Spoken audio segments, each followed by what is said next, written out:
নমস্কার, grow capital India trading স্কুলে আপনাকে স্বাগত জানাই।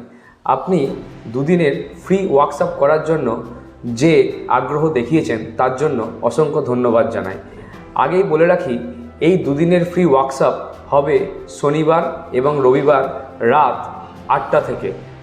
অবশ্যই আপনি কিন্তু সেই দুদিনের 2 ঘন্টা করে সময় যদি দেন তাহলে শিখতে পারবেন এই ওয়ার্কশপে একদম শুরু থেকে শেষ পর্যন্ত স্টক মার্কেটে কিভাবে ট্রেডিং করতে হয়।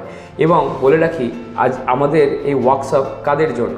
আমাদের এই ওয়ার্কশপ একদম বিগিনার, যারা স্টক মার্কেট সম্বন্ধে এখনও অবধি কোনো নলেজ নেই তাদের থেকে শুরু করে, এবং যারা অনেক দিন ধরে ট্রেডিং করছে এবং এখনও অবধি তারা সাকসেস পাচ্ছে না, অর্থাৎ সেইভাবে সফলভাবে কোনো একটা ট্রেডিং প্ল্যান পাচ্ছে না বা একটা ট্রেডিং সিস্টেম পাচ্ছে না, তাদের জন্যও। তো দেরি না করে অবশ্যই নিচের লিঙ্কে ক্লিক করে আমাদের হোয়াটসঅ্যাপ কমিউনিটিতে জয়েন করুন।